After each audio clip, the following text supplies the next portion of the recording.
एकदाची डिलिव्हरी झाली ना, स्वतःसाठी आपल्याला वेळ देता येईल, थोडं बरं वाटेल. त्यानंतर मग बाळ थोडं वरचं खायला लागलं की मग बरं वाटेल.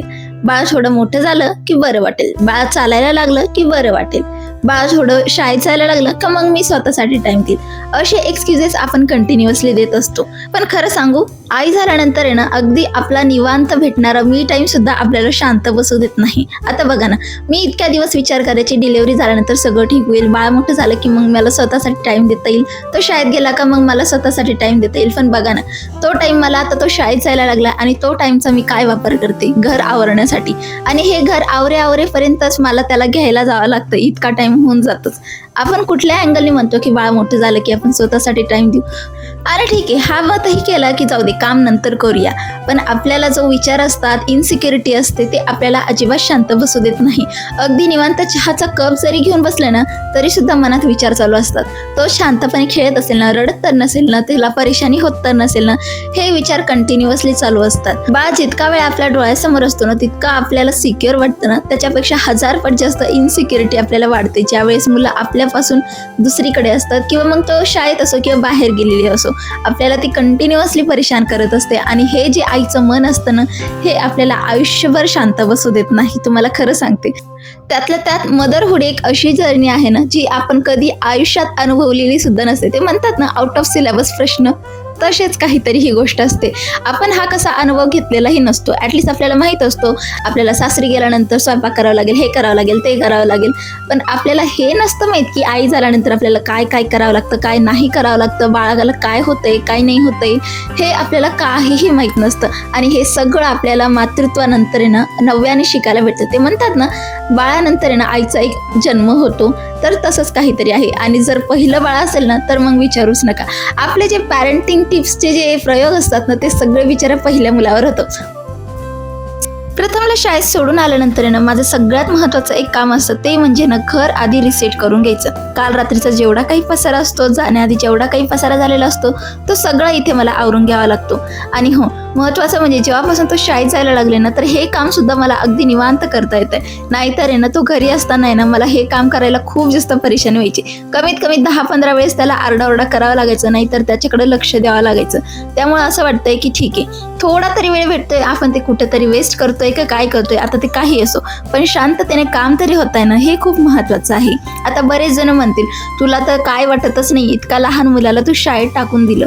आता मी याआधीही तुम्हाला सांगितलंय की शाळेत टाकण्यामागचं रिझन काय. आणि दुसरं महत्त्वाचं म्हणजे, ज्या जुन्या विचारातल्या ज्या बायका आहेत ना, त्या आहे ना, आजकालच्या आईंच्या मनामध्ये ना एक गिल्ट भरून देण्याचा आहे ना, पूर्ण प्रयत्न करत असतात. इतक्या लहान मुलाला शाळेत घालून टाकलं, तुला काही वाटतच नाही.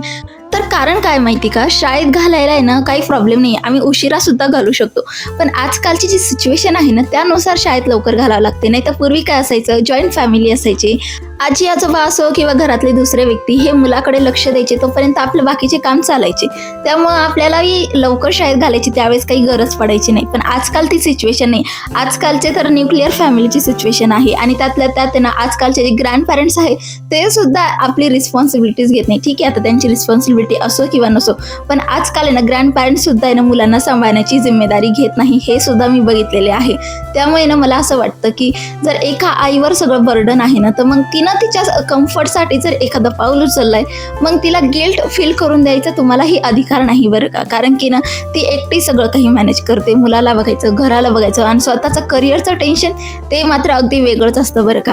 पहिले बायकांना करिअरचं टेन्शन नसायचं. आता ते मी नाही सांगू शकत असेल की नाही, पण शक्यतो पहिलीच्या बायका आहे ना, फक्त चूल आणि मूल एवढंच बघायचे. त्यामुळे त्यांच्याकडे करिअरचं काही ऑप्शन नसायचं, तर त्याबद्दल ते विचार सुद्धा करायचे नाही. पण आजकालच्या लेडीज आहे ना, ह्या आहे ना, करिअरचा सुद्धा विचार करतात. त्यामुळे आजकालच्या सिच्युएशनमुळे त्यांना हे असे डिसिजन घ्यावेच लागतात. बरं असो, हॉल वगैरे रिसेट झाल्यानंतर आहे ना, लगेच आहे ना, किचन इथं रिसेट करून घेत असते. कारण की ना, सकाळच्या टिफिनच्या काही गडबडमध्ये ना, किचन खूप जास्त विस्कटलं जातं. अगदी कानकोपऱ्यातल्या गोष्टी सुद्धा बाहेर निघून जातात. तरी सुद्धा मी मॅनेज करण्याचा खूप जास्त प्रयत्न करते.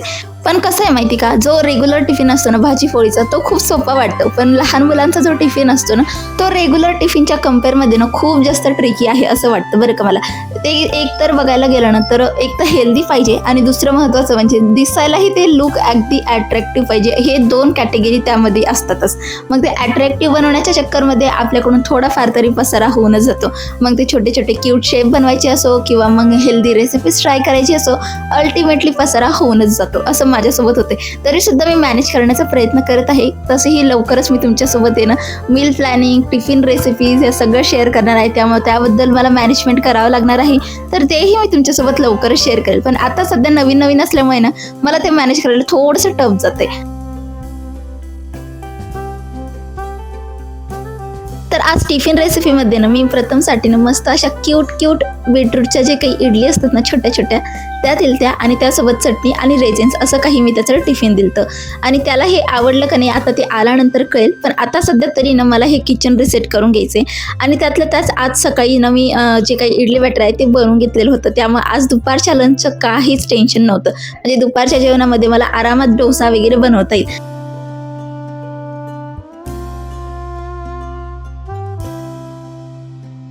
4-5 दिवस तसा कंटिन्यू पाऊस होता, त्यामुळे मला असं वाटलं होतं इडली बॅटर चांगलं फर्मंट होतं का नाही. पण सुदैवाने ना फ्रीजच्या कोपऱ्यामध्ये ठेवलं होतं, त्यामुळे ना थोडीशी उबदार जागा होती. त्यामुळे माझा जो इडली बॅटर आहे ना ते छान असं फर्मंट झालं होतं. त्यामुळे मग मला एवढं काही परेशान होण्याची काही गरज पडली नाही. आणि त्यातल्या त्यात बीटरूटचं जे काही मी बॅटर बनवलं आहे ना तर त्यासाठी काय केलं माहिती का, सिम्पली जे काही बीट असतात ना त्यांना कुकरमध्ये ना मी कमीत कमी 7-8 विसल्स घेऊन घेतल्या आणि ते शिजवून घेतलं. आणि त्यानंतर मग त्याला मी पेस्ट वगैरे करून घेतल्या. त्या मी एअरटाईट कंटेनरमध्ये फ्रीजमध्ये स्टोअर केल्या आणि ज्यावेळेस गरज वाटेल त्याला वापरता येईल असं. तर ते मी स्टोअर केलेलं होतं. त्यातनंच थोडंसं बीटरूट मी ह्या बॅटरमध्ये ॲड केलं आहे आणि हे बॅटर आता झालं आहे आपलं पिंक कलरचं बॅटर. आता तुम्हाला जर अशा कलरफुल इडलीज वगैरे ट्राय करायची असेल ना तर हे एक कलर मी तुम्हाला सांगते, बीटरूट ॲड करायचा डोशाला किंवा डोसा बॅटरला ना खूप छान असा कलर येतो. त्यामुळे ना आपल्या इडलीच असो डोसाच असो जे कोणतेही रेसिपी तुम्ही ट्राय कराल ना त्या खरंच खूप सुंदर दिसतात. तुम्ही याआधी असं काही ट्राय केलं नसेल ना तुमच्या मुलांच्या टिफिनमध्ये तर नक्कीच ट्राय करून बघा. ही रेसिपी तुम्हाला अगदी परफेक्ट आहे. आता ही रेसिपी ना अगदी रॉकेट सायन्स नाही, फक्त आपल्याला बीटरूट स्टीम करून पेस्ट करून ते ॲड करायचे. त्यामुळे मी इतकी डिटेल रेसिपी तुमच्यासोबत शेअर केली नाही. अगदी सिम्पल रेसिपी आहे, त्यामुळे अगदी थोडक्यात सांगितले. तर घर वगैरे रिसेट करण्यामध्येच मला इथे ना 1 वाजून जातो आणि मला आता प्रथमला घ्यायला जायचंय.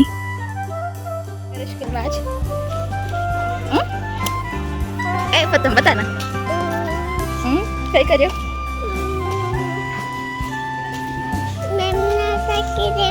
अच्छा मॅडम चौकी दियो, मॅडम चौकी दियो. अच्छा ठीक आहे फार काही करायचं ना.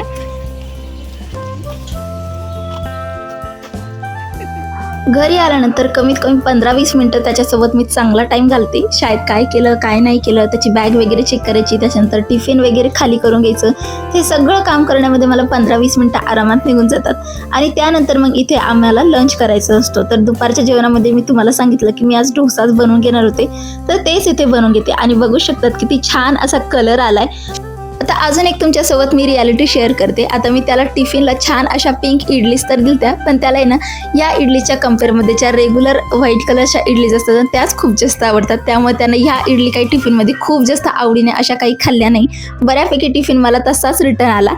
आता हे तर सगळेजण असे शेअर करत नाही, पण मी तुम्हाला सांगते जसं आपण टिफिन देतो आणि त्यांच्याकडून एक्सपेक्ट करतो ना तसं काही होत नाही. आपण जेवढ्या चांगल्या रेसिपी बनवण्याचा प्रयत्न करतो ना त्याच्यापेक्षा जास्त ते चांगल्या पद्धतीने फेलसुद्धा होतात. तर ते सुद्धा मी तुमच्यासोबत शेअर करते.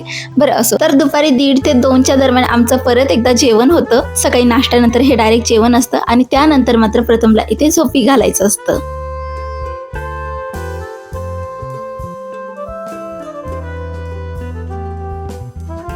मागच्या 4-5 दिवसापासून कंटिन्यू पाऊस होता, त्यामुळे ना प्रथमला मी स्वेटर घालून पाठवलं होतं आणि घरी आल्यानंतरही ते तसंच ठेवलं आणि 2 वाजता त्याला झोपी घातले. कारण की ना तो खूप जास्त थकून येतो, कारण की धिंगाणा मस्ती तो तेवढा करतो सुद्धा शाळेमध्ये.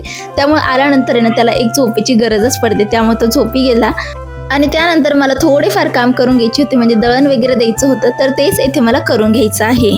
आता हे दळण आहे ना मला माझ्या माहेरून आलेलं आहे आणि हे खूप जास्त असं स्वच्छ करून पाठवलंय आईने. अगदी निवडण्याची चाळण्याची सुद्धा गरज नाही, म्हणून हे मी असंच आता दळायला देणार आहे. आणि तसे मी एकदा चेक केलं, यामध्ये काही किडे वगैरे नाही आणि दगडही नाही, त्यामुळे असंच दिलं तरी काही फरक पडणार नाही.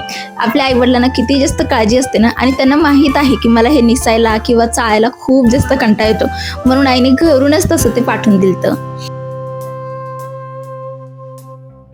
त्यानंतर 4-4:30च्या दरम्यान मी माझा मस्तपैकी 1 कप निवांत असा चहा एन्जॉय करते. निवांत असा कारण की अजूनही प्रथम झोपलेला असतो, त्यामुळे मी तुम्हाला सांगू शकते हा जो वेळ असतो ना, हा मला असा निवांत असा एन्जॉय करता येतो.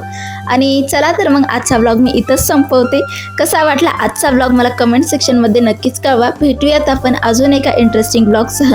आणि हो, व्हिडिओ आवडला असेल तर व्हिडिओला लाईक, शेअर आणि कमेंट करायला विसरू नका. आणि चॅनलवर नवीन असेल तर सबस्क्राईब करायला सुद्धा विसरू नका.